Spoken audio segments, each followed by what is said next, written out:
when you are still suspecting, when you are at the suspecting stage where it looks like this child is showing signs of autism, it looks like this child is showing signs of ADHD and all of that. At that stage, you are still hoping it won't be true, right? But when you get your diagnosis, you move from hoping it won't be true to the point of where you are scared of the future. You're like, what will this child be able to do? Will this child become independent? Will he be able to do this? Will he be able to do that? Right? Then she said that the fear is normal. It is an emotion that is normal for you to go through. Also, there are times you feel a bit of anger and denial, right? But don't stay on that for too long. Don't stay in the denial and the anger phase for too long, because time is ticking. Your child is not getting any younger. She said early intervention is very important. That is the time for you to get to work. Dust yourself up, pick up yourself, and ask yourself, what is the next step? What is the way forward? Independence is a journey.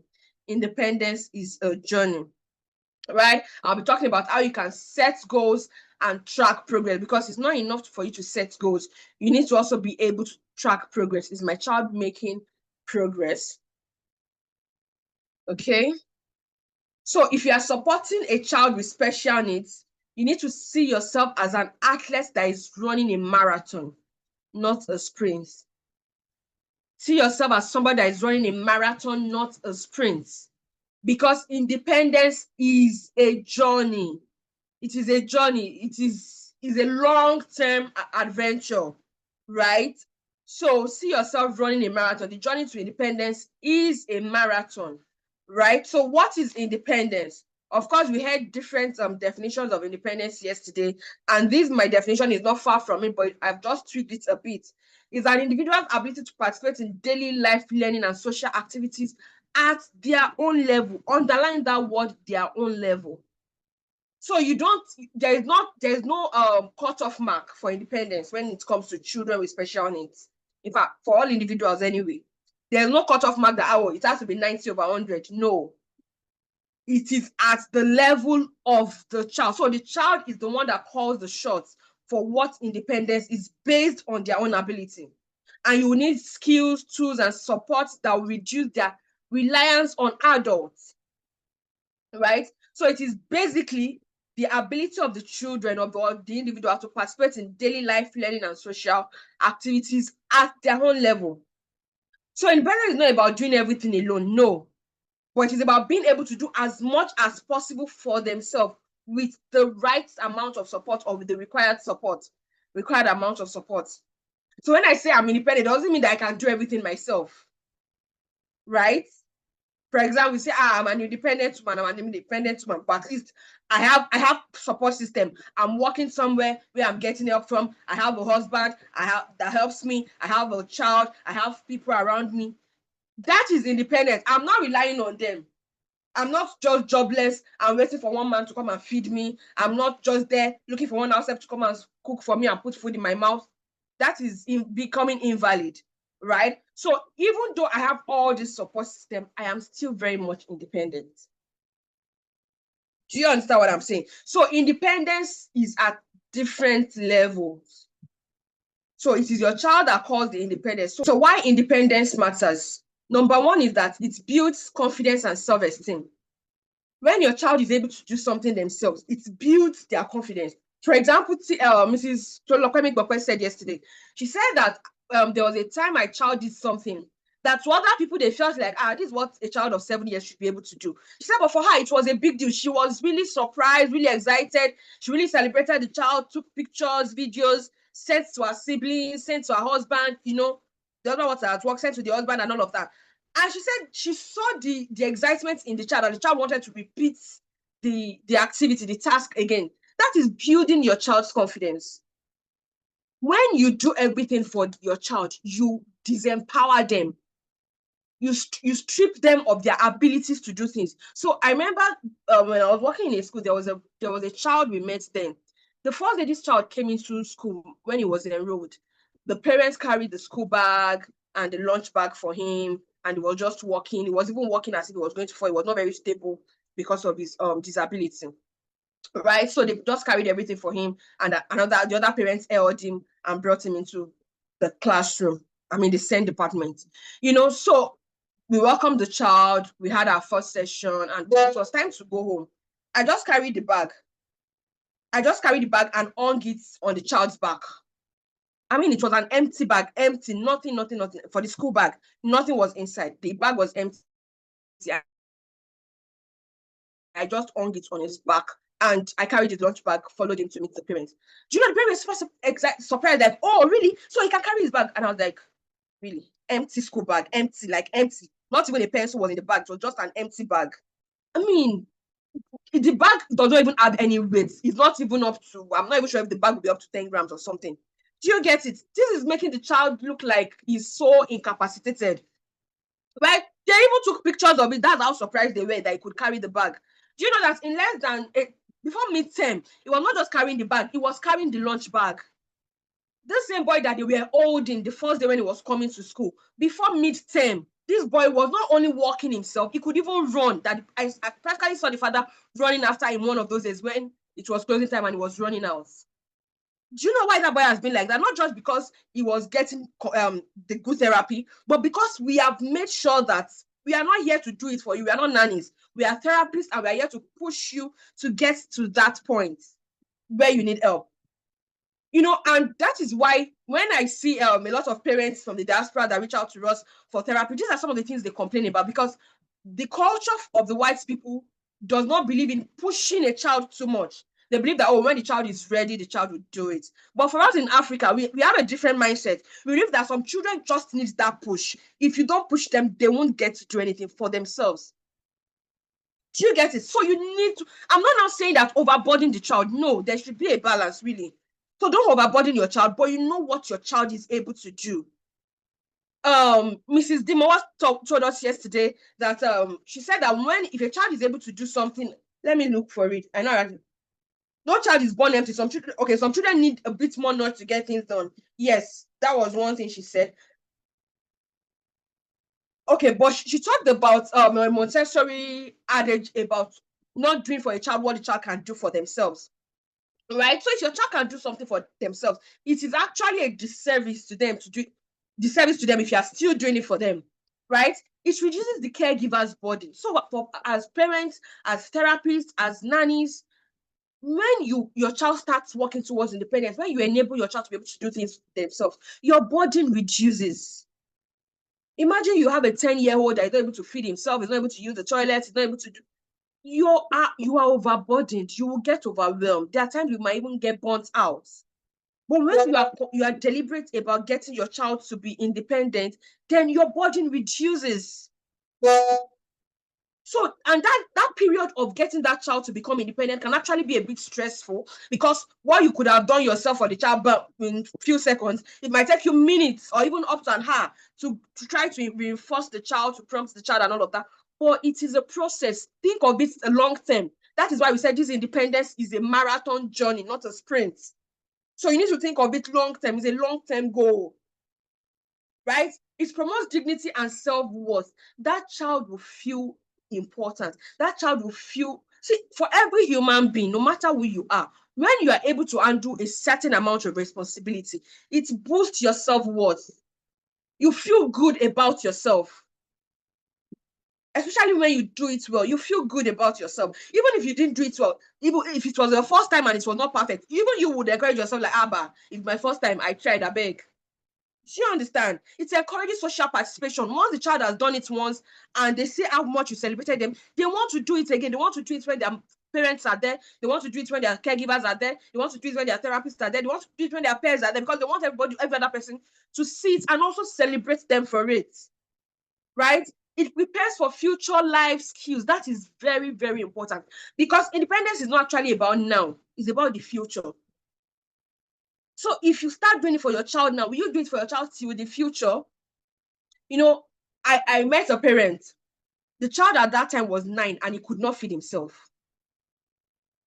Not because he could not feed himself, but because the parent have never attempted to of him feeding himself. So when I asked that, oh, why have you tried it before? They were like, no, that he can't feed himself now. That one time they tried it, just poured all the food away, the food really wasted. And I was like, oh, really? So let me give you this scenario, and I want you to think of it. This child is 9. You have not allowed him to start feeding himself because he's going to waste the food. The food will spill and it will waste, and you have to be cleaning it up, and you don't have money to be wasting on food. Yes, I understand. But think of it now. If, for example, you give the child rice throughout these months, and you have to cook up to 1 bag of rice because of what the child would waste, the child would waste up to a bag of rice in a month. I'm just giving a scenario, which of course is not possible. Let's even assume that the child will waste up to a bag of rice in a month. Between your child wasting a bag of rice in 1 month at age 9, or you still feeding your child at age 30, which one do you prefer? I want somebody to think of it. Which one do you think is better? Your child wasting a bag of rice for 1 month and within that time they become independent, or having to feed that child till age 30, you are still feeding them? Let me get our responses, please. Which one do you think is better for the parents? Which one do you think is better? Wasting for a month. Wasting the rice at 9. Wasting the rice at 9 is better. At 9 is better than at age 30. The bag of yes. You understand? You know, that day the parent was just looking at me like, oh, that's true. That they've not actually seen it from that angle before. I said, yes, no, that is how you should see it. Because your independence journey is not about now, it's about that time. Where's that 1 bag of rice now? I don't mind. Do you get it? Because that time it becomes shameful. At that time, the parents, they are not less than maybe 50, 60 years old. It's so much burden. It is so much ache in their old age. Do you get it? So independence is very, very important. It matters a lot, right? And there are skills your child needs to be independent. Towards independence, number 1 skill your child needs is self-care. You would have seen that a lot of us keep talking about self-care. Almost everybody that I've spoken since yesterday has been talking about self-care, self-care, self-care. Your child brushing teeth, your child getting potty trained, your child feeding themselves. Because that is where it starts from. Your child might not be able to use words in communication, but if they're able to do some basic things themselves, yes, they will get progress. And please, let me, what do they call it now? Let me demystify this thing. That the fact that your child is not talking, that's why your child cannot be potty trained. That is far from the truth. It is far from the truth. Your child does not need to be talking to be potty trained. Yes, I said it. I have worked with several children, physical therapy, online therapy, that are non-verbal, and they are potty trained. During the therapy, they became potty trained, but they are not using their words in communication yet. So yes, your child can be non-verbal and become independent in the aspect of potty training. There are strategies to these things, and we are going to get there. There are strategies to it, and we are going to get there. So self-care is important, and self-care starts from little things, even before age 1. What are the things your child can do at few months old that are self-care? For example, your child drops something on the floor. Let them pick it up and give it to you. That's what a 10-month-old can do. That's what an 11-month-old can do. Oh, give me your toy. They pick it up, give it to you. That is self-care. At 10 months old, your child wants to drink water from their bottle. You know, all those bottles that has handle. The child holds it and puts it in their mouth. That is self-care. You don't have to, that bottle, that sipping cups that babies use. I know babies can actually hold that cup from 6 months upward, depending on the abilities of the child. Now, I'm not saying your child might not be able to do that even till age 2, but what I'm saying is that there are things your child can be able to do. And even if your child cannot do it, allow them. You know, people just told us that making mistake is part of the progress. If you don't make mistakes, you can't learn. If you don't make mistakes, you can't learn. So I don't want him to make mistake. What you should be more careful is about safety. So you don't use things that can harm them. That's not the age for you to start using glass cup, using mug with your child. No, there's nothing a toddler is doing with glass cup or mugs. Plastic cup is fine. They are very beautiful plastic cups, right? So self-care, very, very important. Communication. Yes, the hope of everybody, the faith of everybody is that every child should get to a point where they are using their words in communication, in conversation. But newsflash, can we be realistic with ourselves? Can we leave the place of denial? Not every child would eventually get to that stage of being able to use their words in conversations. That is the honest truth. Will some children do that? Of course, absolutely. A lot of children would achieve that. A lot of children will achieve that. But the truth is that not every single child with developmental delays or disorders will get to that level of using their words in conversations. They can be able to use one word here and there, But when it comes to having conversations, they might not be able to do that with words. Not every child will be able to do that with words. So why don't we teach other means? And guess what? Using other means can actually empower your child towards conversation. I've seen parents that be like, no, I don't want you to teach my child to use PECs. Want to start using PECs now? Will he now want to talk? Yes, you can use PECs and still want to talk. It depends on who is using it. Jimawa said yesterday, she said that one of our mentors said, no therapy is better than getting a bad therapist.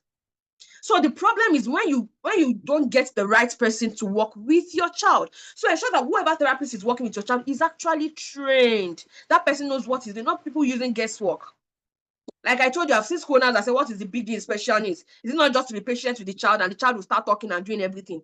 That person can also come to you and say that I'm a speech therapist, I'm a behavior therapist, I'm an occupational therapist, I'm a special needs therapist. That person does not have any strategy to work with your child. Because patience is a virtue. There are strategies. There are strategies that work. There are evidence. Right? Number 3 is decision making. Decision making is another skill. And decision making starts from very little things. Like asking your child, do you want the phone or you want the bottle? Offer choice to your child. With decision making, your child can start using words. Yes, no. Your child can be able to use appropriate gestures.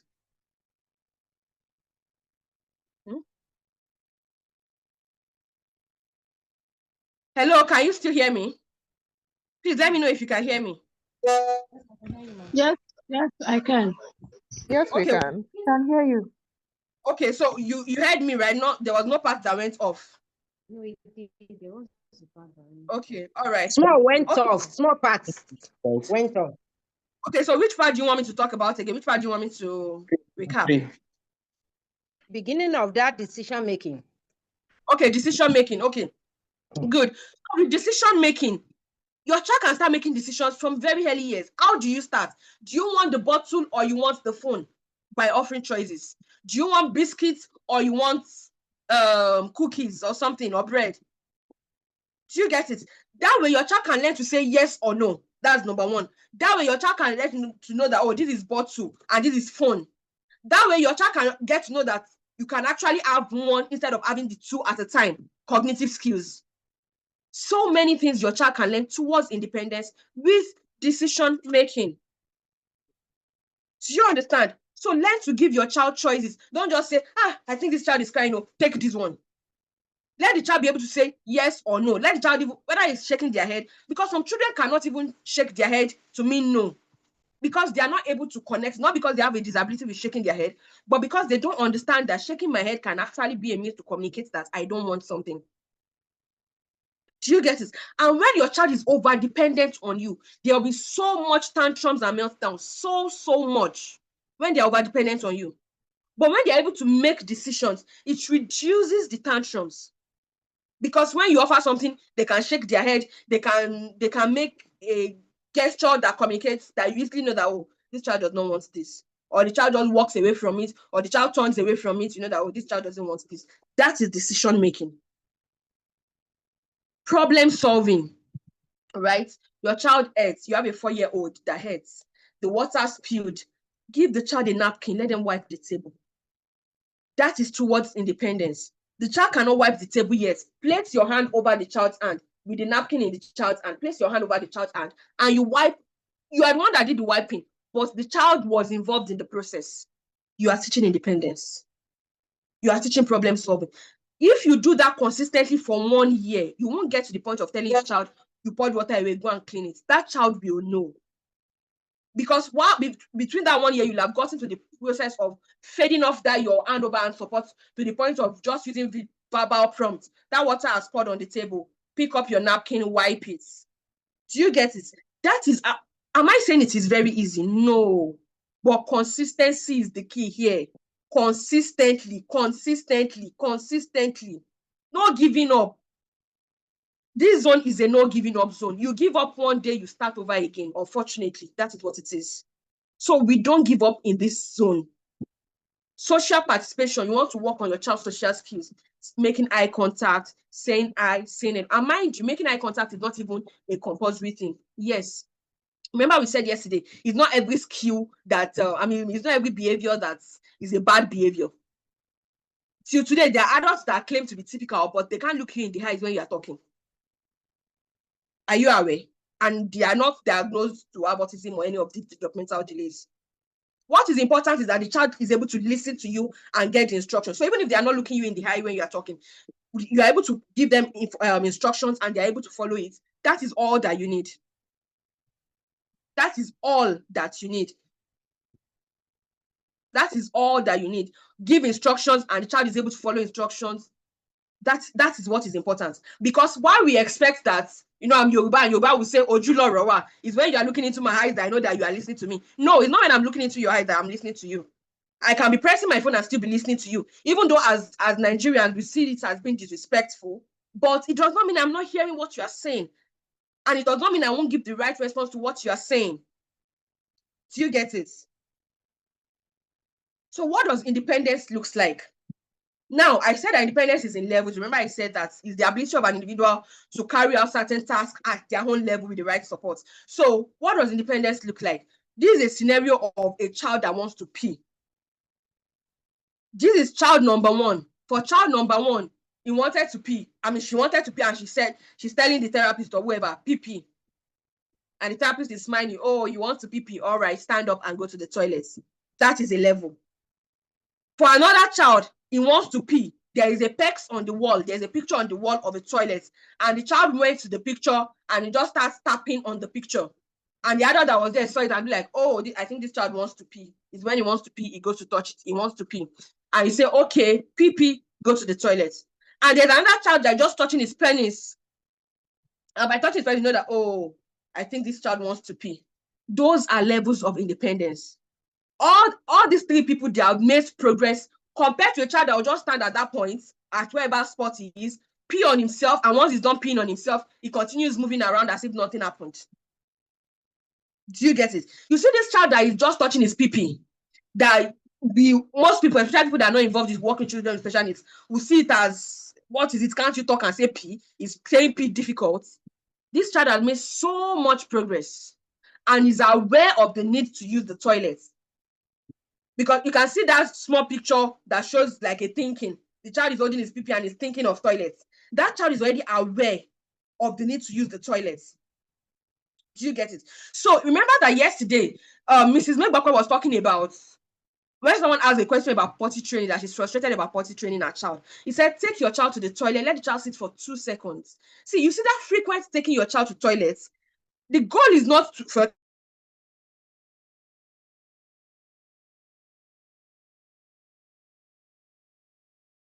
that sensation of, that sensation when you want to pee, that you feel, and you just know that I need to stand up and go into the toilet. Hello, can you still hear me? I saw that my network is unstable. Yes, it just went off, then came back on in. We lost you for a moment. Okay, so that thing of taking your child to the toilet every 10 minutes, every 20 minutes, for the child to sit there for 2 seconds, is not for the child to be sitting there for 5 hours. It's not for the child to be able to start going to the toilet immediately by themselves. No. The goal is for your child to be able to connect that sensation. That sensation you feel when you want to pee and you just stand up and go to the toilet. It's for your child to be able to connect that sensation to toilets. You know that there are people that even till teenage years, they still pee on the bed wets. And for our mothers those days, they will beat the hell out of that child. No, it's not about beating the child, really. It is because that child or that individual is not aware of that sensation when they are sleeping. Their senses are not yet alert to that feeling when they are sleeping. Do you get it? So you taking your child to the toilet every 10 minutes, every 20 minutes, is so that your child will connect that sensation to the toilet. Because it doesn't mean that every 10 minutes you take your child to the toilet, he will pee. Obviously, they will not pee every 10 minutes. Nobody will, except the person has an health issues. Nobody will pee every 10 minutes. But you just want to create a structure whereby your child would be able to avoid accidents, even though accidents will still happen in between. But as much as possible, the child will be able to avoid accidents. And once the child has done that consistently, it depends. For some child, it's just for a few days. For some, it's for weeks. For some, it's for months. For some, it can even be up to years. Even though by the mercy of God, I've never worked with a child that did that up to years. In fact, the longest so far is a month. Right? Even for online therapy. But they are just strategies to this thing, and every child's space differs. Honestly, that's what you should know. So once the child has got to this level of gestures, then you want to start working with pegs. So the child moves from just touching their pee to touching a pegs. So the child being able to say pee. So if your child can actually make sounds, they can actually say pee. But the problem I've seen with some parents is when they are training their children, they are not telling the child, I want to wee wee. Say I want to wee wee. Say I want to wee wee. You are doing promptly say I want to wee wee for a child that is not even making any sound, any meaningful sound. You will be on your own for a long time, right? Remember yesterday, Mr. Lokemi said that when she couldn't afford therapy initially, so she started working with her child herself. But at a point, they were able to afford therapy. They got a therapist, and they've even seen much during working with her child alone. She has seen progress.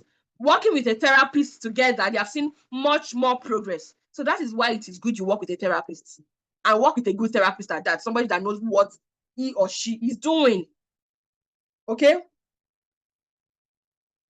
The journey mindset, sprint or marathon.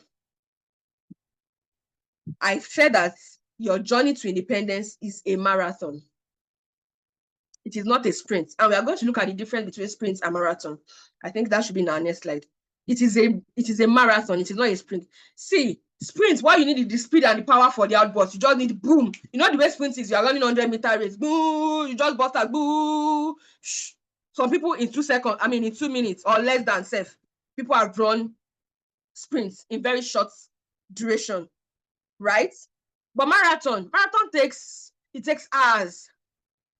Marathon takes hours because I think marathon is a standard for 2-point-something kilometers. So it's not what you can run in seconds. It's not what you can run in minutes, no matter how fast you are, right? And in sprint, you are alone. Even if you are 5 on the track or 6 on the track, or every man for himself, at that point, you are not minding anybody, right? At that point, you are not minding anybody. But for marathon, somebody can even be staggering or about to fall, and you can help the person up, and you keep moving. Marathon takes a community. Yesterday, Tolulope said, empowering other people to work with you. That our son's brother, that is a big advocate for the brother. That is part of the community we are talking about. So marathon takes a community, especially for mothers. They always, my child, hey, nobody will do it if I don't do it. If you burn out. Remember what Tolulope said? I keep referring to her because she's a parent. So yesterday, it was just a story she shared. She didn't come with, say, no, the rest of us, we came with slide. But she just came to gist us, give us story. And stories are very powerful because that is our experience. That is our reality. Right? She said that some weeks ago, she got burnt out. And she had to tell herself, hey, God forbid, if the worst going to happen right now, what would even happen? She said that thing put fear in her, and she was like, whoa, I cannot kill myself. Oh, let me get people to help me. Yes. If it means outsourcing, there are things you can outsource. You don't have to do everything yourself. So marathon, it takes a community. Let your spouse be involved. You're not the only one that gave birth to the child. Now, I'm not saying you should do that with fights, because I know that at times one of the partners might not be understanding. And see, guess what? It's not only fathers that are not understanding. No. I've worked with families that it is the father that is doing the job. The mother is not interested in the child. Oh yes, I've worked with families like that. The mother is not interested in the child, despite the disability, despite the autism. It's the father that is doing the work. So don't even always say that it's always mothers. Most of the time, yes, it's always mothers that are there. It's always mothers that are available most of the time. But I've also seen the cases that the reverse is the case. So let your spouse be involved. Let siblings be involved. Let them know how to take care of whether it's their younger or their older brother. It does not matter whether the person is older. When they understand that their brother or their sister has a need, and you make them involved, they will support. They would even be the one fighting for their siblings outside. Yes. Have other family members that also understand, whether it is grandma. At times, grandparents too might not be understanding. At times, they are like, oh, no, you are this, you are that, blah, blah, blah, blah. Please, whoever, it does not matter how important the person is to you. If the person is against your child, give the person gap. You need a community that will not judge you. You need a community that would understand you. You need a community that will support you. And that is why we have the Heroes Parents Hub. We talked about Heroes Parents Hub yesterday, and I will still talk about it today. So if you're not here yesterday, just make sure you wait till the end. That is a community that will support you without judging you. That is a community that will support you while holding you accountable and you don't feel judged. Marathon requires endurance. It requires patience. It requires sustained effort. So if you're going to sustain effort, you don't rush out with all your energy at once, go. No, it's not a fire brigade approach. It is sprint that is a fire brigade approach. Marathon, you have to be ready for the journey, spirit, soul, and body. Your mind has to be ready for the journey. Right? So setting smart goals. After you have left the stage of denial, you have accepted the reality that is the developmental delay your child is having.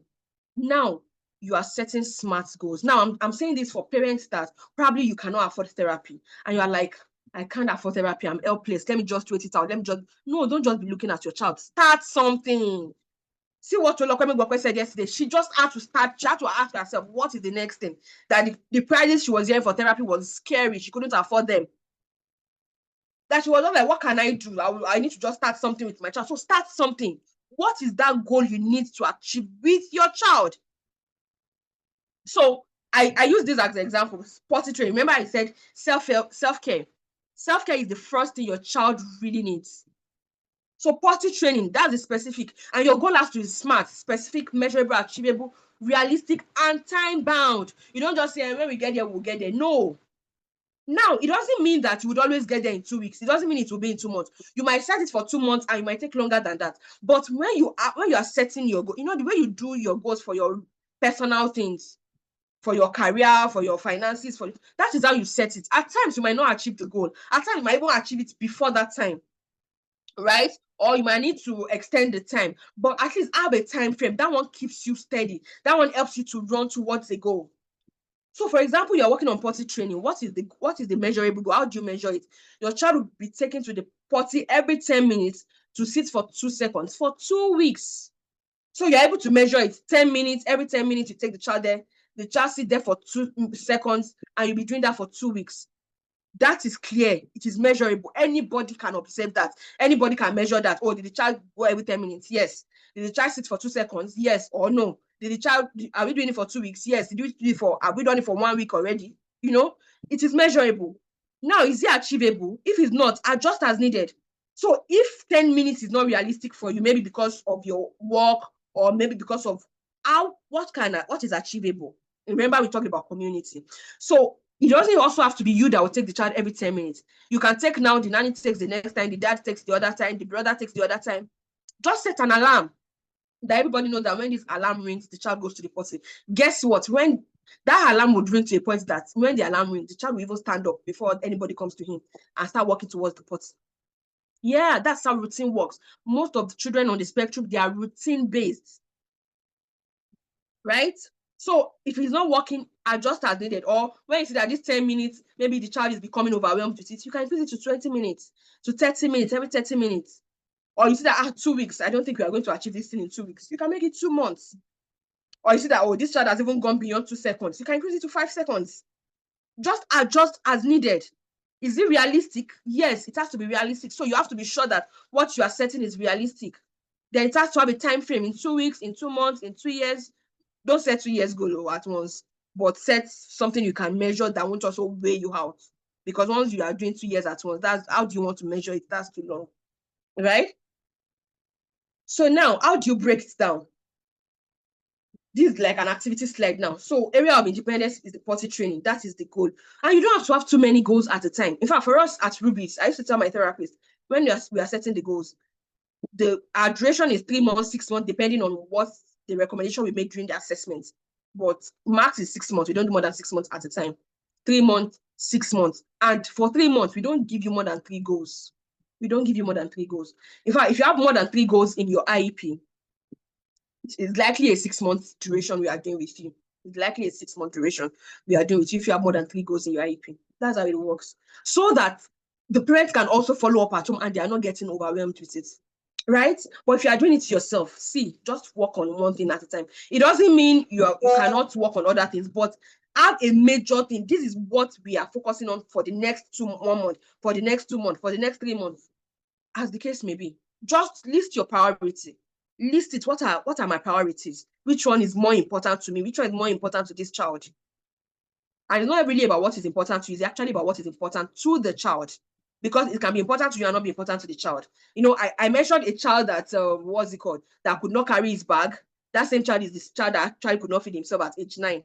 That same child was the child that could not walk very well, that they were still holding him as if he has an inability to walk. But guess what? I asked the parents at age 9, have you not done therapy before? They said they've been doing therapy. What were the goals? Guess the goals. Eye contact. Eye contact. For a child that cannot feed himself, a 9-year-old. Eye contact. For a 9-year-old that was not even potty trained. Eye contact. For a 9-year-old that cannot carry an empty bag. You see what we are saying about bad therapy is worse than no therapy at all. It's better they were not doing therapy and they were paying that person. And the person was working on eye contact. That day I laughed. It wasn't fun, but it was not funny. Eye contact. It was so annoying. Eye contact. Do you get it? So you need to be sure you are working with a professional. And no, it's not cheap. Oh, how I wish I had these people that were here. This one of our speakers, how much they paid for their trainings, and you would have heard what they will tell you. No, it's not cheap. Training is not cheap. I was speaking with a parent in Canada. She was like, therapy is very expensive. She can't afford this Canada therapy. The bills are crazy. ABA is very expensive. And I was trying to like justify it that no, that don't just think that they're actually they are exploiting you. She said no, that she's ABA trained herself, that she knows how much she paid. That ABA is not cheap. That she knows how much she paid for her own training. It is not cheap. I was like, okay, thank God you are trained. So you know that it's not cheap. It is not cheap. So that is why when you're also getting therapists, they are not cheap. And that's why I get offended when we train people. Like this is our anniversary period now. We have a 3-month training that is going on for therapists at a very, very ridiculous amount. And some people are still like, can you give me a discount? If you are 5, you give us discounts. I see people are not serious. Very, very unserious people. Do you get? Because it is not cheap, but we are trying as much as possible because the demands are getting crazy. The demands are increasing. The needs for special needs is increasing. And we need more people to get empowered. We need more people to get empowered. Right?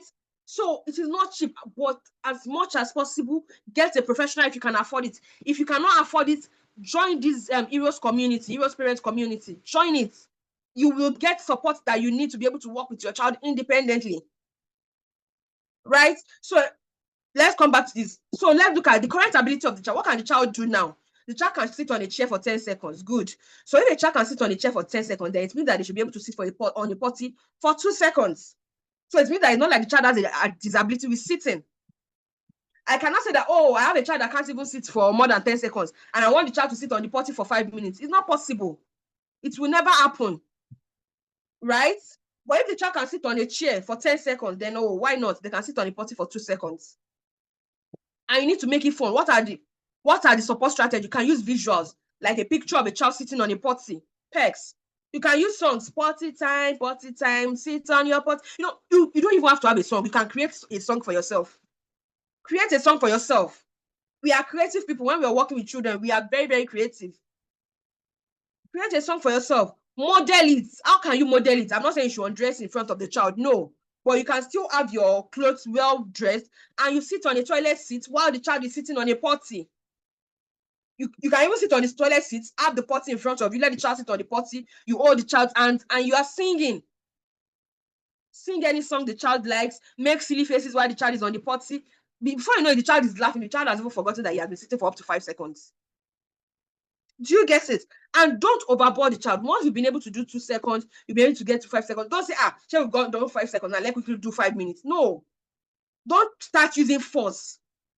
No. Don't let the child associate it with trauma. Then record success in a weekly chart. So this is an example of a chart I gave. So let's say that if you are doing every 30 minutes, right? If you are doing every 30 minutes, in 6 hours, you'll have taken the child to the toilet like 12 times. Right? So you can record the first 10 sessions. The first 10 times. So first time, the child sits for up to 2 seconds. Yes, you tick it. That's done. The second time on Monday, the child starts. Yes, you tick it. The third time, the child starts. No, you cancel it. You are tracking the progress. In fact, the first day, the child might not sit at all. The second day, the child might sit once. The third day, the child might sit for 2 times. Just track progress. This helps you to see. You can't just be keeping mental pictures. We are human beings. We are bound to forget things. It is normal. But when you have charts like this that you can see, a picture evidence, it helps you to stay in your head. Do you get? So you can just do something like this to help you track progress. Once week 1 is done, you can also print another one. You can either have it as a digital form or print it out if you prefer to work with a hard copy and be marking it. Whichever works for you, fine. You know? Now, let's look at sprint versus marathon. When you're running a sprint, the distance is short, but marathon, it is long. See the difference, 400 meters to 42 kilometers. That is wide. So it is a marathon. The goal can be 2 seconds. Sit down for 2 seconds now. That is a sprint. But do you want the child to continue sitting for 2 seconds for the rest of their life? Of course not. So now, this is what I want you to do today or this week. We are sitting for 2 minutes 2 seconds every 10 minutes. That is your sprint. But the journey is a marathon. What do I want you to do? I want you to be able to sit on the toilet seat yourself for as long as it's required for you to finish your business and come out of the place. That is the goal. Look at the pace also, the difference. When it comes to marathon, you run at maximum speed from the start to finish. Can you run at the same speed? You don't need speed when it comes to marathon. It is slow and steady wins the race. You run at a steady, sustained pace to conserve energy for the entire distance. So it's not a boo. No, you don't do that. The pace, this is a journey, it's long term. So when you're working on independence, it's not rush. Take it one step at a time. See the duration, it can last seconds or minutes.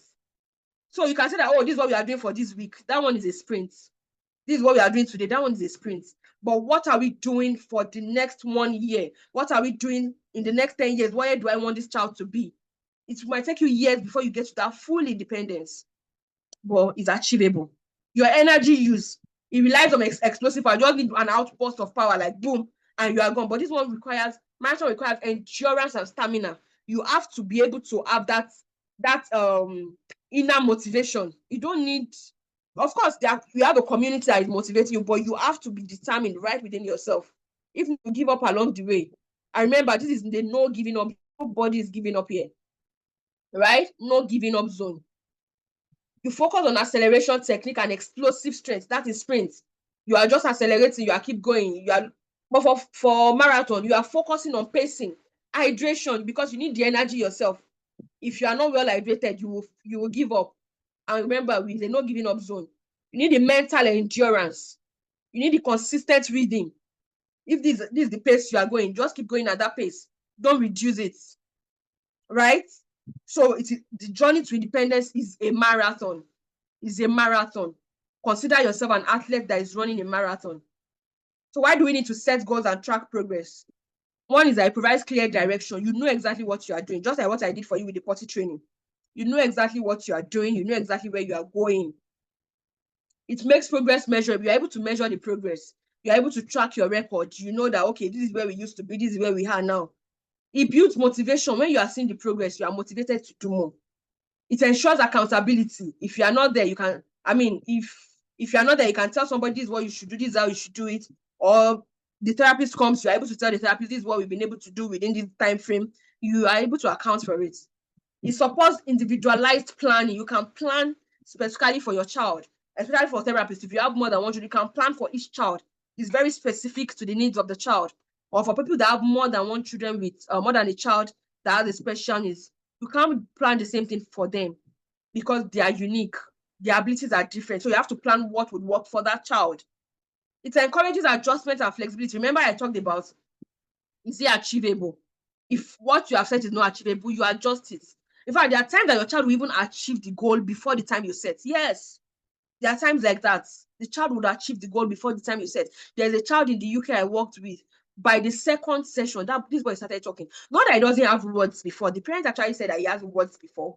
They heard him maybe when he's in front of a mirror saying something randomly to himself, or when he's on his own because he doesn't play with other children. When he's on his own saying something randomly, but he has never said anything to anybody, not at home, not in school. But by the second session with him, he started using those words to me during conversation. And the mother was like, what is this? And I was like, well, things like that happens at times.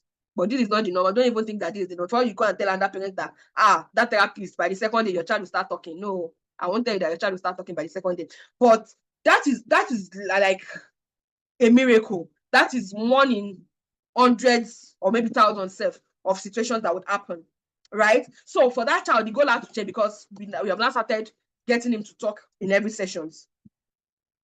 Do you get it? So the goals will differ. So you adjust as required. So your child can actually achieve the goal even before whatever it is that you are setting. It gives hope and direction for the future. Remember, everything we are doing is about the future. It is a journey.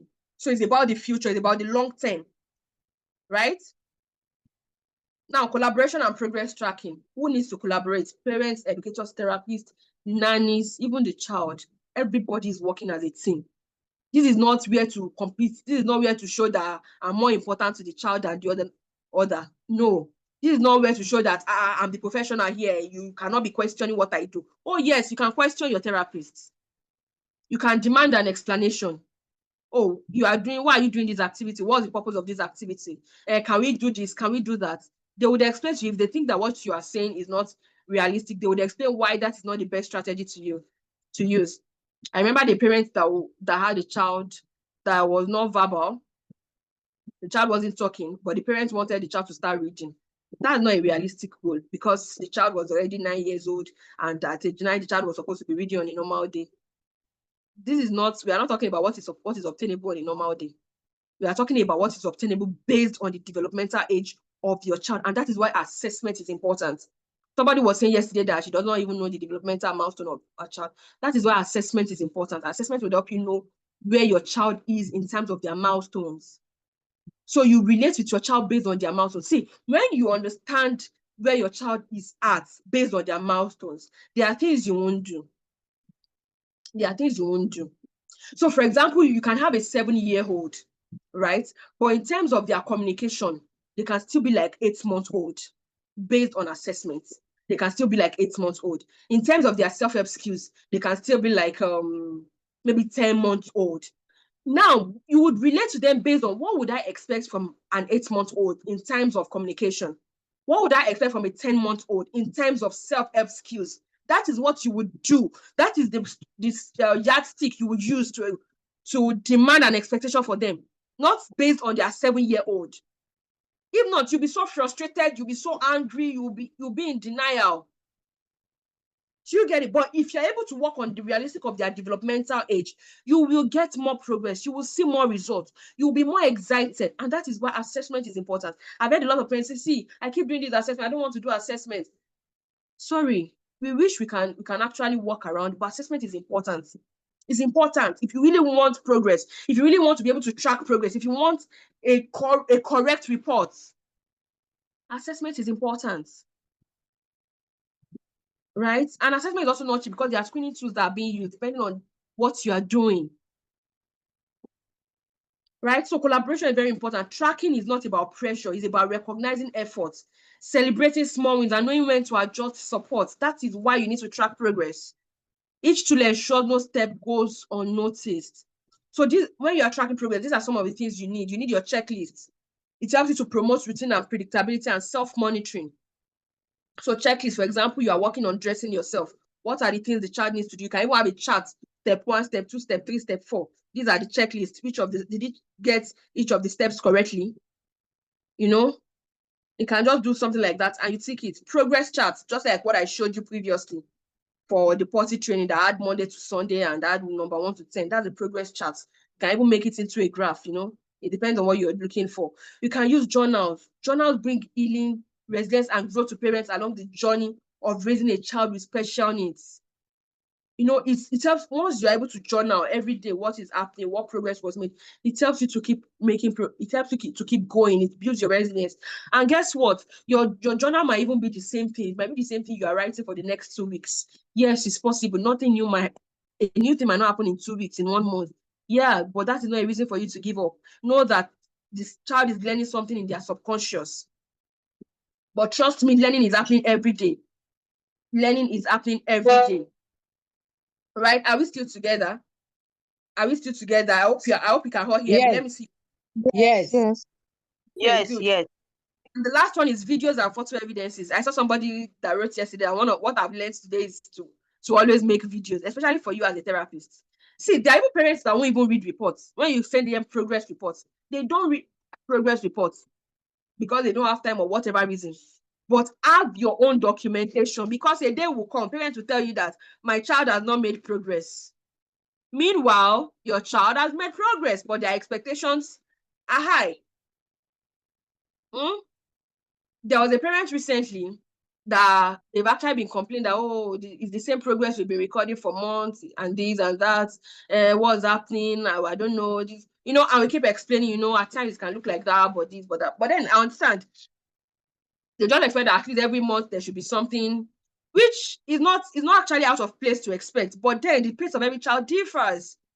Right? And like I said, some children, they are just learning something in their subconscious at the time. By the time they will give back that thing to you, you'll be like, so this is that I've been saying, so you're even listening, so you're even getting it. So they felt like, oh, well, we are not even sure if we've made progress. We've been on this for 6 months. All right, let's do another assessment. Let's do a evaluation of where we are. They did another assessment and they realized that the goal for that 6 months has actually been achieved. What were their major concerns for that 6 months has been achieved. The difference is that they were not expecting more. Do you get it? And because they were expecting more and that more has not come to us, it now looks as if nothing has been achieved so far or no meaningful progress. Meanwhile, their expectation in 6 months was actually achieved already. Do you get it? But assuming they had video evidences to be seen, okay, this was where we started when we were 6 months ago. This is where we are now. They'll have been able to say, okay, this one, we've actually achieved it. Okay, let's be strategized, So, parents, when they are sending you pictures of where we are starting from, don't feel discouraged. Like I said, I shared yesterday, a parent said, please, I don't want to see those videos. They are very discouraging to me. That was the first week when the therapy started. They are very discouraging to me. I don't want to see them. I said, oh, really? I said, don't worry. We'll keep sending it. We won't send you too much, but we'll keep sending it. Do you know why we'll keep sending it? Because now we are starting and you are not encouraged. It's discouraging to you because your child is not able to do what at what age.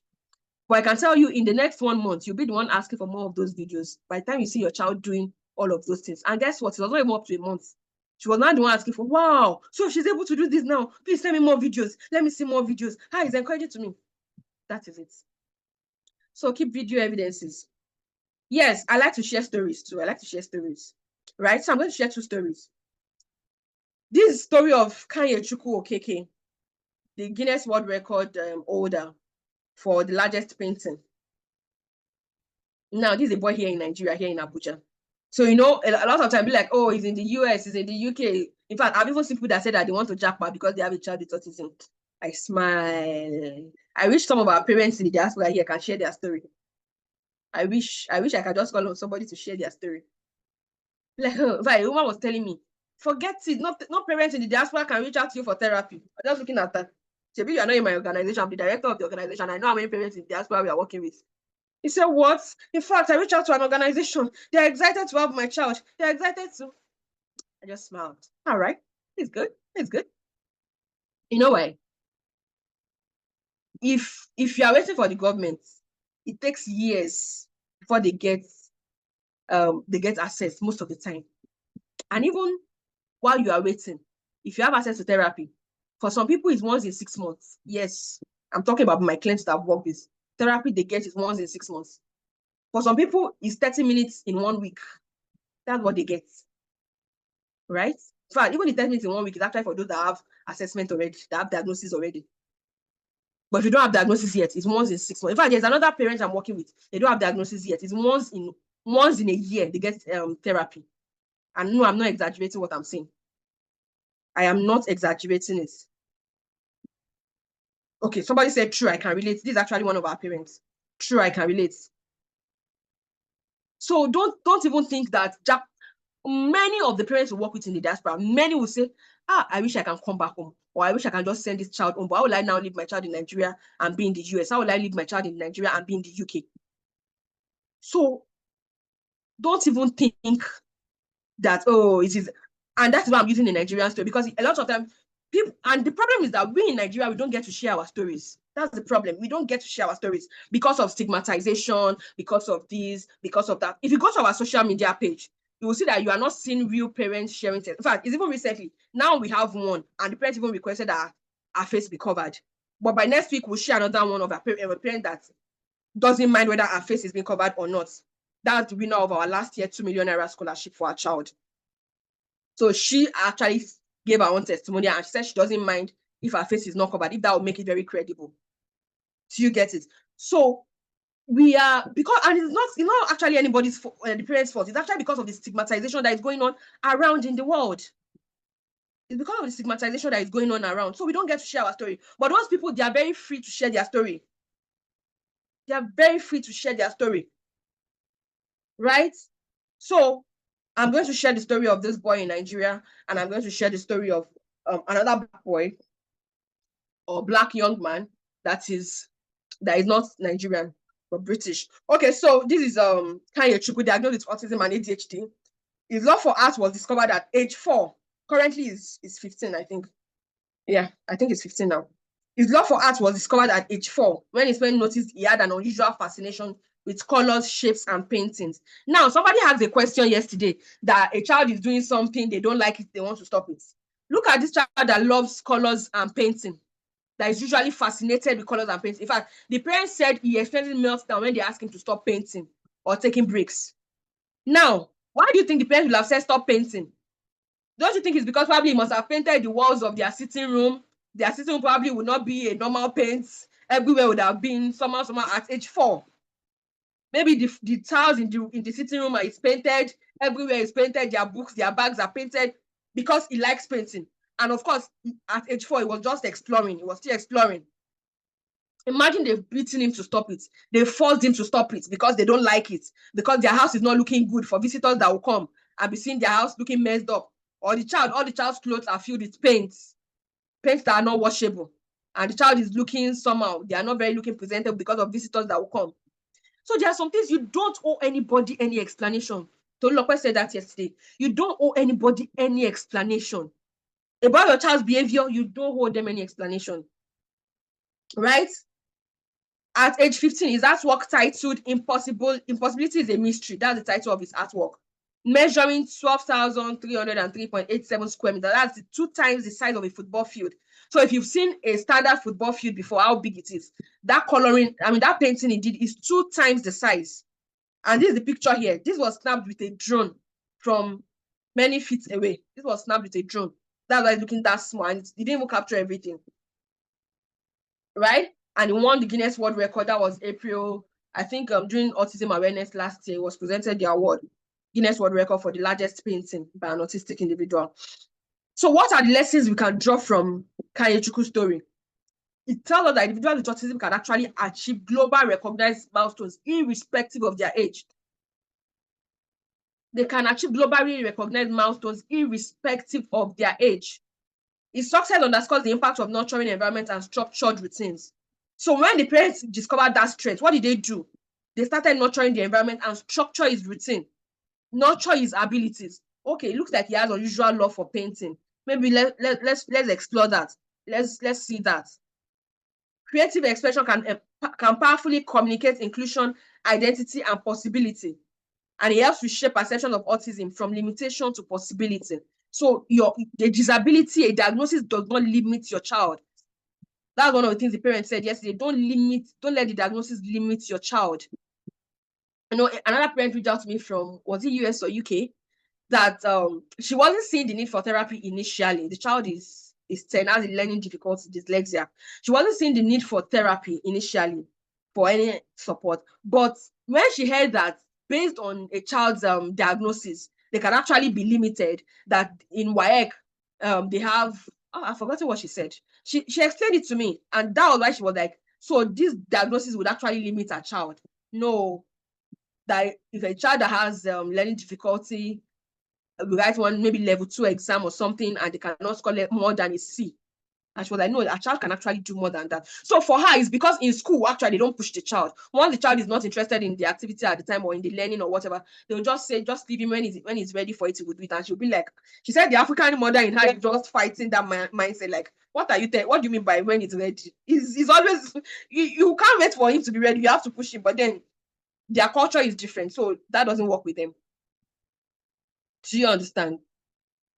So that's Kanye Chukwu's story. And He's not even very verbal yet, like he's not conversational yet. Even though the parent said he's partially verbal now, he has a few words. But before, in fact, I think at age 4, it was still completely non-verbal. But right now he has a few words, but he hasn't gotten to that level of having conversations yet. But has he limited his abilities to do other things? No. This guy does the painting for GT Bank. You think the parents are poor? Even if the parents were poor before, I don't know. But of course, it's not his parents' influence that made him to start painting for GT Bank. It's actually his ability that brought him out. But do you know how much the parents would have been able to, or how wealthy the child and the family would be just because of that disability and the ability of being able to paint? GT Bank will be paying him well. I don't know if he still does their painting, but that's it. Right? Then this is the story of Professor Jason Ade. As a child, Jason was diagnosed with autism and global developmental delays. He did not speak until age 11. Did you hear that? He did not speak until age 11. Do you know how many people would have given up at age 11? Parents, I want you to tell yourself, I am not giving up in my child. Let me see you type that in the comments. Tell yourself, I am not giving up. And type it in the comments. Therapists, tell yourself, I'm not going to give up on that child. Yes, can I see that you do that? Let me see that in the comment. Let me see your chat in the comments. All right, let me see your chat in the comments. I am not giving up. Imagine this professor's parents gave up at age 11 that, oh, the child that is not talking to 11, there's no point. Let me just forget it. No, we are not giving up. This is a no giving up zone, no giving up. And he only learned to read and write at age 18. He learned to read and write at age 18. But see, he became a professor at age 37. That is less than 20 years after he started reading, he became a professor. For we that we claim to be typical, that we've been reading since we are age 3, age 4, age 5, how many of us have become professors? We've been reading for over 30, 40 years. We have not become professors yet. So no, a diagnosis does not limit your child. Doctors once told his family he might need lifelong support. But see, lifelong support now is a professor. In fact, I have a parent in the UK I'm working with that speech therapist told them that the child will never talk. But no, this girl is talking now. And she's 6. She's talking now. But speech therapists in the UK told them that the child will not talk. So that's what I'm saying, that if you are thinking that Jackpot is the solution, well, I don't know what to say. But Jackpot is not the solution. That's the truth. Getting a professional to work with your child is the solution. Right? With the dedication of his mother, the help of a mentor, and Jason's own determination, he slowly developed his skills. Step by step, he built the confidence and knowledge that would one day take him further than anyone imagined. He became a professor in 2023, just 2 years ago, at age 37. So what lessons can we learn from Professor Jason? It shows us that early struggles do not define a child's future. So diagnosis does not define your child. Say the diagnosis does not define my child. Can you type that in the comment section and say that to yourself? Autism does not define my child. ADHD does not define my child. Down syndrome does not define my child. Whatever it is, it does not define your child. With the right support, patience, and belief, children with special needs can achieve remarkable things. We also learned that his life reminds us that independence is a journey. Every small step builds towards something bigger. Every small step builds towards something bigger. It can start like a sprint, but it's actually a marathon. It is a journey. It's a marathon journey. Never underestimate what a child can become. Progress may take time. And yeah, progress is not perfection. What did I say? Progress is not perfection. They are two different things. Progress may take time, but with consistent support and hope, every child has the potential to surprise every one of us. Right? So the assignment I'm giving you is to create your own goal for your child. This is the example I gave you initially. So create one goal for your child. Parents, create one goal for your child that you want to see your child achieve before the end of this year, this 2025, this September. So we have like less than 4 months. What do you want to see your child achieve? Create a goal for your child, right? That is the assignment I'm giving you, so that when somebody asks you attended a two-day conference, away from it, you have a goal for your child, and you see this goal. Okay, create a goal for your child. I'm going to talk about that later. Create a goal for your child. That is the assignment. So let me take questions before I talk more about this goal you are creating for your child. Now it's time for questions. Do you have questions? Yes, ma'am. Yes. Who has a question? I have a question, ma'am. Okay, please ask your question. Okay, yes. Good morning, ma. Thank you so much for your time. Thank you so much. Okay, the thing is, I have a boy. I've been working with him for 2 sessions now in school. When he Okay. came, he couldn't do a lot. He couldn't do potty training, feed himself, carry his bag. But I've achieved all that. He can carry his bag. He can potty train is not a problem. He identifies the toilet. He can sort colors and all that. But my major challenge now is he's not still calm. Is not calm. Getting in, it takes a lot of work to get him to work on the task, Mhm. especially when he now goes back home. And now that we're on break, that I even engaged him and all that. But once he comes, even if it's just a week break that I'm not with him, once he comes back, if I'm not careful, I have to start afresh. Even the parents, I have to send them this link now. I sent them the link yesterday to join this training. I sent the mom, I sent the dad. They're just giving me excuses. They've been my major problem and they want magic. The dad can just come and tell me, he saw a boy, the boy is already talking, the boy is already doing this. I said, it's not even the talking, let's even leave the speech. There are some other areas that this boy even need to be to learn. The independence area also is key. Let him even be able to be useful to himself at first. After that one, if I work on him, okay, they'll tell me no problem, like dressing up and all that. I will do that in school that whenever he spills water, he knows the right thing to do. But at home, is like what I do in school, they see it as magic. I'm lying. So there was a time I called them for open house. They came when they saw him doing things, identifying animals, even presented during our end of the session party. He was able to pick animals and cats and all that. But they were like, he doesn't do all these things at home. All the tickets out, he doesn't attend to them. They tell me he doesn't do it. But he Okay. does this. So sorry. Have you done a video for them? Have you done a video of these activities and sent them? Not just telling them or waiting for them to see. Any activity, we send videos to them because they are two like that. The other girl, you will know that the home really give a lot of attention. So Now the and girl when they that tell has you that but he's not doing it at home, what do you say? ma, come again, ma. When so he's doing it, but he's not doing it at home, what do you tell them? I tell them, but I send you videos. Then yeah, they see the video. That's why they are also surprised. And maybe there's a method I use. I said, I've showed you everything. I even invited them. They saw me how I take the child and do everything. But it's just as if maybe they are not just ready at home, but they want magic. So I don't know what other means, but this boy has only been because now they are comparing him with a child they introduced to me from US. The woman brought the child to Nigeria for me. No, the boy has speech delay. He is on a spectrum though. He has or is autistic. But now the boy is saying words, he's communicating.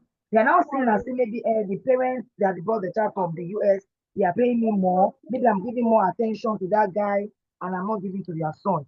So it's really a big problem for me right? So what you should do. This is what you Yes, should ma'am. do. Don't make your conversations verbal again. Have it documented. They don't read. I, I have it. I you have it documented. You see this feedback you are giving to them. Have it documented and don't send it on WhatsApp. Send it via email so that there will be I have. record. See, I have this is it. what we do at Rubies. At Rubies, we are not scared of stopping therapy with any family. Me, I'm not about your money. I'm about the progress, and I'm about the name and the integrity of my organization, of my business. So you see that Ruby's name, I protect it like anything. We have stopped therapy with like 3 families, both people in diaspora, at least one in US, one in Netherlands, one here in Abuja. You don't want to do anything, but you want So, my.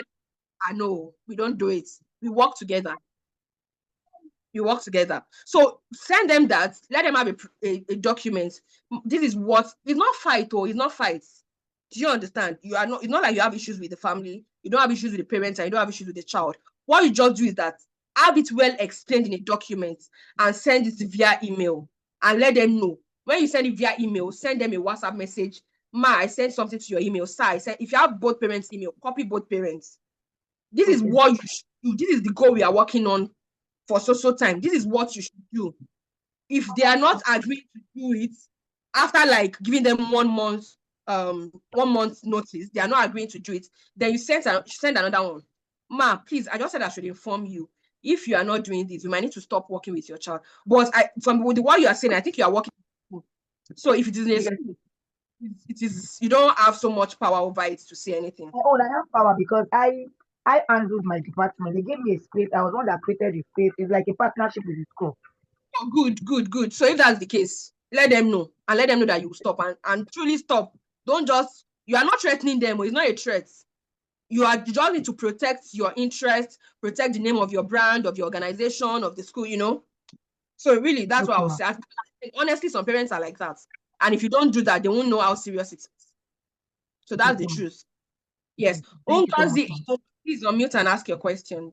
You're welcome. Okay, thank you, ma'am. Yes, My question is the my learner. When he cannot use the toilet, so the mom got a potty that is in the class because where they use is like the last person that spoke now is just an agreement with the school, a negotiation. So I'm using a space, so I have a space to myself. It's only the boy. So now the boy can now pee, but I discovered that to poo is a problem. In fact, he runs to the potty. It wasn't even up to a week he started peeing, but I discovered that of using as in going to toilets, as in to poo is a big problem, even with the potty. Like he goes to the potty, he wheezes, he covers it, and he claps for himself, you know, the word that we use. So, but for potty and for poo, is not pooing. And I discovered maybe it's because of the pampers that he wears. So what I do is when he comes to school, I remove the pampers. But even if I remove the pampers, he wears his shorts, he will still poo on the shorts, and I'll be the one to wash it. Do you get? So I'm now like, what do I do? Because I'm thinking he's having difficulty in knowing that, okay, the same potty he uses for pee is also for poo. So if he can do that of pee, that of poo, how do I make him start doing? Because sometimes I touch his bum, but when I notice that he pooed on his body, I'll just touch his bum and let him know that he will also poo. He should also poo in the potty. So I just need, yeah. Number one, you are potty training a child. That child should Yes. not be on diaper. That's number one. Child you are potty training should not be on diaper. Number two, remember that for the strategy I gave for potty training, I said you can start with 2 seconds. That 2 seconds is depending on the ability of the child. You don't have to start with 2 seconds. If your child is able to sit for up to a minute, why not? Let the child sit for a minute. But if you are working on peeing first, which is the more of the first stage, for peeing, the child does not need to sit for too long. But when you get to the level of poo, you need to be able to sit for up to 5 minutes. Because even for you adults, there are times that you feel pressed that you want to poo, but when you get to the toilet, you don't poo immediately. You have to sit for a while before you poo. Do you understand? So that is the same thing. You don't expect the child to sit for 1 minute and you expect the child to poo. No. So you have to work on that tolerance to be able to sit on the potty for a longer time. And remember, you have to make it fun. You have to make it fun. Don't make it look like a punishment. And when the child poos in his shorts, right? When the child poos in his shorts, you redirect him. So he poos in his shorts, you take him to the potty, poo, potty. Even if he's done pooing, let him still sit on the potty and tell him poo, potty, poo, potty. Do you get it? Let him still sit on the potty. Even if it is just a pea-sized poo that comes out, praise the child for it. And let the child see the poo in the potty. Then you praise the child for that poo in that potty. Okay. You get it?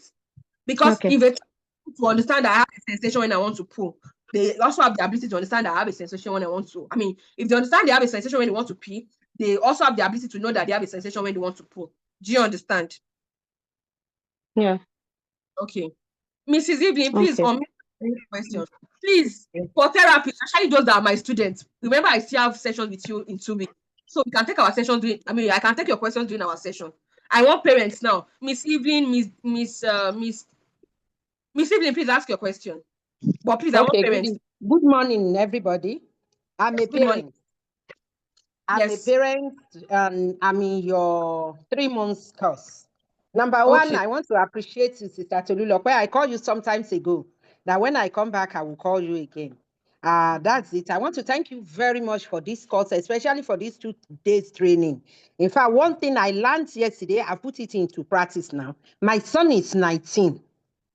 Wow. And he cannot even, he communicates, he knows everything, but to care for himself is my problem. So that's number one. And number two, I want to also add to the first person that asked question about parents. A lot of parents are lazy. They want magic. They want the teachers to perform magic, but they themselves don't want to contribute. I told you something that because of my son, I went to register for Montessori, Marte Montessori. I spent almost 5 million just because of my son. So in school, my son attend La Vogue. They have a special sense. In fact, I correct them. I will tell La Vogue, I'm not seeing it. Once I said, no, this is not what I want for my son. So some parents, they are lazy. These children spend more hours with us at home than the school. You don't want to. This little assignment they will give those children. You don't want to. You don't want to even attend to the child. Some, when their children get home, they just leave them on their own. I just ordered the hand puffy for my son now that he will be pressing so that his hand will be firm. That ball, that's I don't know what they call it. I just saw that too. Yes, sensory ball. I just saw that too that came in yesterday from Temu. You have to. You have to put in your own effort. This morning now, I told my son, you are going to start beating yourself. And I taught him, and he liked it. He said, hey, mommy, so I can do it. Yes, he did this small. But from what I learned yesterday, that it's a journey. You don't have to break. That thing keep on ringing in my head and in my ear. That when he finished eating this morning, I said, oh yeah, let's wash your plate. And she did it. So a lot of parents are lazy. They are lazy. They are lazy. Laziness is what is killing them. And they want the teachers to perform magic. There's no magic anywhere. Thank you very much. Thank you, Ma. Thank you so much for the contribution. Okay. Tochi, Chris, please unmute and ask a question. And again, please don't forget about the community thing you want to discuss. I really want to be part of it. Okay, Ma. Tochi, Chris, please unmute and ask your question. Okay, thank you very much. Good afternoon, ma'am. Good afternoon, ma'am. Yeah, I was going asking about the school recommendation today. Khadija, mute yourself. Khadija, mute yourself. Okay, I was the one asking question about school recommendation in Abuja yesterday for my son that is almost 7 years old. Okay. So now the challenges we have most time is like it's not as if he can't talk, because he started he had late speech when even as of years he wasn't speaking, but because of turned all his attention into writing. So even at 2, 3, he has started writing. If it dictates for him, he will write and all that. But where we have issue is communication. Tell him how to go. He doesn't know that he's supposed to say fine, except you tell him to say fine. He will now tell you say fine. So and now he has this kind of hand expression of trying to write in the air. Let me just put my camera so I'll show you what he does most times. So is either he's doing something like, or trying to write in the air and, doing some kind of expression. And he likes to fling things, like maybe the shoe in his shoelaces, he'll be flinging it like this, or anything he gets that looks like a wire. He likes to fling it, and all these things like this can be very dangerous. Or making a particular sound for a long time. If you don't ask him to stop, he will not. So I don't even know how to control things like this. Like the test of the potty training, I started when he was 2. And luckily, before 3, he can go to toilet by himself. But the problem is cleaning up after going to the toilet. So that's because that's where I'm having the challenge. Though now at least that is almost 7. If you give him tissue and tell him to clean, he will. And he has learned that if he finish going to the toilet, he will come out and try. He's not verbal in terms of communication. Maybe telling you, okay, I want this. He will only drag your hand to that place. Or when he's trying to use a different kind of sign and you're just claiming you don't understand, he will not say tissue, or you tell you food. So you know that he's trying to ask for food. So, but I don't know how we're going to do the aspect of like, okay, what is your name? Let him respond. Or how are you? Let him respond. Except you tell him, if you tell him how are you, we tell you how are you. Echoing back. Yeah. Okay. Remember, we also said that it's a step at a time. Don't work many things at a time, so that you don't overwhelm the child, and even you yourself don't get burnt out. Right? Yeah. So look at what is the most pressing thing for the child. What is the most pressing goal for the child at the moment? right? So he's 7. He should be able to clean himself, right? And in that sense of danger I spoke of yesterday, the same thing. He doesn't know that if a car is coming, that he's supposed to move out of the road. So you just have to be at alert at all times to make sure that So he doesn't hit. when you give him instructions, does he understand to some extent? There are some he doesn't. Maybe if you ask him, get me this cup, sometimes he just goes around, give you something at random until maybe at last he will now by eventually get you that. So most times, and I noticed that sometimes when you keep on telling him, no, get me that thing, if it will get to a certain level, he will just become emotional and start crying because he doesn't understand what You you're asking understand? him. So you know what you would do? You also need to know what kind of learner is he.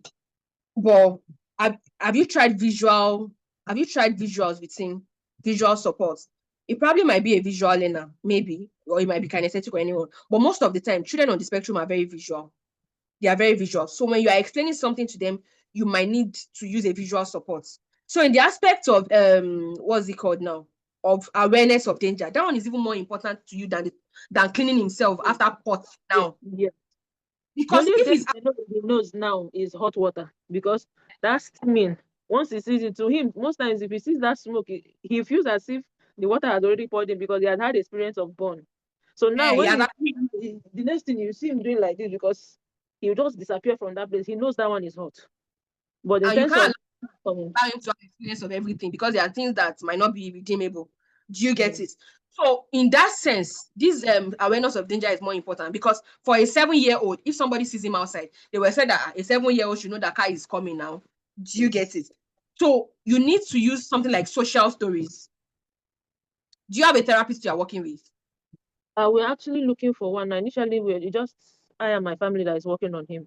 So now we are looking at putting it. That was why I was asking for a school that has inclusion yesterday because I decided to put him in a normal school for now, but the school system knows about him and they said they Okay. were going to support. But at the same time, I'm looking for a therapist or a behavioral therapist that is going to work for him with him as well. Okay. So you need to do a social story. If you can make inquiries about social story, find out about social stories. You need to create a social story for him about danger. Another thing again is in that particular area, he's this kind of person. Like him and his younger brother Nat cannot watch the same television because both of them have different interests. The younger one might like to watch different kind of cartoon or whatever, but him, the only thing he enjoys watching is anything that has to do with words, like learning new words or numbers or some of what is all So these shows that has reputation of stuff. And in terms of that reputation, I don't like it because to me, I feel it's not even educating for him. But I don't know. If you put anything that has to do with movie communication, he's not interested.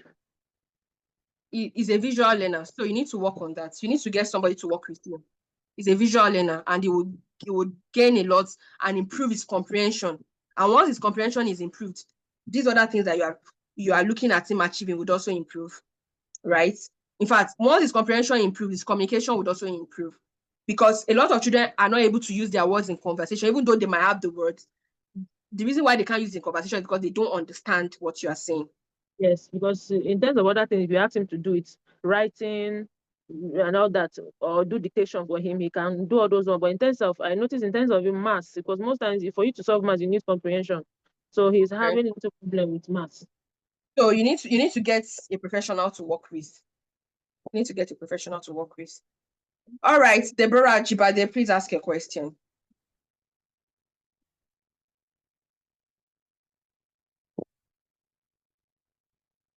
Deborah Jibade, please ask your question.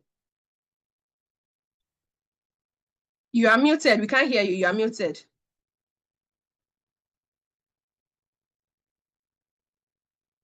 Sorry. Good morning. Yes, good morning, ma'am. Thank you for the seminar. I don't have a question per se. I just want to respond to the lady that talked about a child or a student that cannot go to pool, but he can go and read. I have a child in my class in our center. When the mom started the potty training stuff for him, she told us that she's not wearing diaper because she wants him to go and be pooey. At first, it was difficult. At times, he would just stand We don't know what he wants to do. So what I want to tell her is that she should watch out for a sign. There's always a sign that they made. Like this boy, when he starts sweating excessively, he wants to poo. We didn't know that at first. But later we discover he will start sweating, he will stand up and be agitated. They will take him to the potty. He will stay for a while, he will stand up. Maybe the third time, he will poo. So you just have to be patient and wait for them to make the move. Right now, he doesn't do that again. The only thing he does is he will just stand up and run out of the class. Once he just stand like that and is going, he will go to the bathroom by himself to go and poo, and he will sit there. So just watch out for a sign. There's a sign they normally make. So if you can get that, you will know what to do with him. Thank you. All right. Thank you so much. Thank you, everybody. Yes, so this is the community I said I wanted to talk about, the Heroes Parent Hub. So it's a place, a community for parents that have children with special needs, parents that have children with special needs, a community where you get support without feeling of being judged, without people stigmatizing you, right? Without people stigmatizing you. This is a community that we actually started in 2023. We started in 2023 and it was free at that time, but then we realized that people are not, they are not, what do I call it now? They were taking it for granted. You know the way it is with free things now. People don't take it for granted. They don't put too much into it because it's free. You are not paying for it and all of that. So it was not encouraging. And of course, there were people that still wanted to benefit from it. So that was why we had to attach a token to it. So it's 10,000 per month to be a part of this community. It's 10,000 per month, but the payment is annual. It's an annual payment. So annually, you are paying 120,000 per year. 120,000 per year, but it's at 10,000 per month. And we are making it annual because, like we said, it's a community that holds you accountable. So this is where the accountability starts from. We don't collect monthly payment. We don't want you to pay for 2 months and third month you are not there and you come back again when there's emergency, like some people were doing when it was free. No, so where part of the accountability is that you are paying for the year from the beginning, and our own year starts 1st of April. It's not January to December. It's April till March 31st of the next year, right? So it's a 1 year. What are the things you stand to gain when you join this community? Free monthly webinars. We have monthly webinars by resource people, professionals, pediatricians, dietitians, consultants, psychiatrists. You have professionals that you'll be learning from. And of course, myself, weekly, monthly webinars that is worth 30,000 per month, but you'll be getting that for free when you are a part of it. Weekly connection tools. You know, a lot of parents say, oh, my child does not take instruction from me, my child is not listening to me, my child is not. There are connection tools, there are things you need to do to get your child to bond with you well. At times, some children will not bond with their fathers, but they are bonding with their mothers. At times, they are not bonding with their mothers, they are bonding with their fathers. It is about your connection. At times, even the nanny is about who is available for the child. And availability is not about 5 hours, 10 hours. No, it can be as little as 10, 15 minutes, but it has to be qualitative. Do you get it? You get free consultations with me. You can always reach out for help. You get evidence-based support strategies to meet your child's specific needs, not just somebody just giving you a guesswork or maybe you should try this. It's not trial and error. There are strategies that work for each child. A strategy can work for child A and it might not work for child B. So we need to know what works for your child. Just like that woman that I said, what is your child's learning style? But from my explanation now, it seems that child is a visual learner. So you have to go that path for that child. Do you get it? Free printable journals to help you keep progress record and track your child's progress. Remember I talked about setting goals and tracking progress. If you are setting goals, if you have goals and you are not able to measure progress, you will be frustrated because it will look as if nothing is happening. Remember that we don't wait for the big deal to happen before we celebrate. Every little achievement is a big deal for us. That thing that looks irrelevant to another person is a big deal. We celebrate it, right? I remember we said journaling for parents. Journaling your child's progress helps you to heal, helps you to build resilience, helps to take away frustration. Remember we said that. Then we have 365 days direct access to me for consultation that is worth 50,000 per hour, but you have free access just for being a part of this community. You have commitment to a system that holds you accountable, yet does not judge you. We are going to hold you accountable, but we are not going to judge you. There are two different things.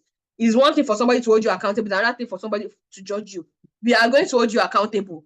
You are not in this community. You can't be a parent that you are paying therapists, you don't want to do anything. You will do it. You have to do it, right? And community support without fear of stigmatization. No. And guess what? We're also a community of believers. Of course, we have Muslims in our community. Yes, we do have Alajas in our community.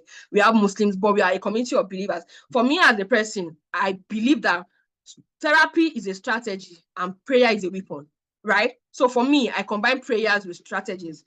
When I tell people that our organization is just 2 years, a lot of people be like, how are you able to achieve so much in 2 years? And I'm bold to say it anyway, the partnership of grace. Like, one thing I've enjoyed is unusual grace, unusual help for God. My coming into special needs is even a divine instruction. So we believe so much in prayers. We believe so much in the partnership of the Holy Spirit. We believe so much in miracles happening. But we don't fold our hands and expect miracles to happen. No. We know that there are things to do for miracles to happen, right? So later, after now, the admin will share details of how you can get into the community. You can start making payments now. You can start making payment. You can make payments in installments or make the full payments. You can start now. But the new cohort is starting next year, April, 1st of April, 2026. But you can start making payments now. So for people that make payments between now and the end of the year, I have something for them. For people that make payments between now and end of the year. In fact, I would actually encourage you to make that payment this month because of what I have for you, so that you will gain full participation in it. But anyway, for people that make payment between now and the end of the year, we won't just keep you waiting, right? So this is what I was saying. So if you make payment between now and the end of the year, you can actually share your assignments with me. Give full payment or half or part? Payment. As long as you make at least 50% payments. Okay. For people at least 50% payment, yes. For people that make at least 50% payments between now and the end of the year, right? When you set this your goal, for your child, the goal that I said you should set for the rest of the year, when you set the goal for your child, you can share it with me. I'm going to guide you through it. We are going to work together through it to see your child make that progress, to see your child achieve that goal. This is not for everybody. The admin must have told me that you've made at least 50% payments, right? But it's not like our what's it called that started. The court is not starting till 1st of April 2026. I'm just going an extra mile to give these out to people that are making payments now, so that we don't just keep you hanging, so that you can also start benefiting something. At least have something major you can take away from this 2 days training as our giveaway to the community. So we believe in so much in giving out to our community. Last year we did so many things. We had a parent conference. We had educators training that was almost free. We had what else? We had trainings for church, free trainings for children church teachers, and what else? And we had a 2 million naira scholarship that we gave to a family. A 2 million naira scholarship to a family, and that boy is doing fantastic, doing amazingly well now. In fact, 1 year is not even fully complete yet. Their 1 year will be complete by the end of this month. But that boy is, in terms of 3 out of 5 goals, 5 developmental domains, he has smashed 3. He's at the level of his mates, and that is why I talk about early intervention. Parents don't, especially for parents in the diaspora, I beg you, don't say we are on the wait list. We are waiting it out. Don't wait for wait list. Don't do it. It's going to waste your child's precious time. Please, and if you know parents in the diaspora that are still waiting wait list for the next 3 years, next 5 years, please beg them. Online therapy works. A lot of people have doubt about online therapy, but online therapy works. I saw Mrs. Adaize make comments that is true. She's actually one of our parents, and she was one of the people that doubted online therapy when we started. Don't worry, she will soon share her own testimonial. I'll ask her for her own testimonial to send this soon. She was one of the people that doubted if online therapy would work for her son. She was like, you don't know my son, he does not sit down. He does not sit down like, but our son right now sits for 1 hour of therapy, 1 full hour without breaks. Right? So online therapy works. So if you know parents that are in the diaspora, tell them they should reach out to Rubies. They should not keep wasting their child's time. Okay? Thank you for coming. Thank you for having this session with us for the last 2 days. It's been amazing having you guys here. We do not take it for granted. Oh, yes, she's here. She said true, with so much improvement. Don't worry, she'll share a testimonial soon. Right? I remember that day she was like, you don't know my child, though. My child cannot sit. He cannot sit. Account to pay. All right, we'll send account. We'll send it on the WhatsApp group. For the community, yeah. All right. Thank you so much. Enjoy the rest of the day, the rest of the year. We'll see. You can always reach out to the admin. We have to Thank you, ma'am. because of people that spam group. We don't want people to be spamming that group. So if you have any questions, please reach out to the admin. Reach out to the admin and we are going to attend to you. Thank you so much and bye. Bye. Bye. Bye. They will now do it. Bye, everyone. Appreciate you Bye, so much. everyone. Much for the session. It was so insightful. Bye. It was mind blowing. It was mind blowing, Mama. Yes, so God bless you. Amen. Thank you. I really learned a lot, sincerely. Bye, ma'am. Me, I've started practicing what I learned yesterday, sir. That's right. Good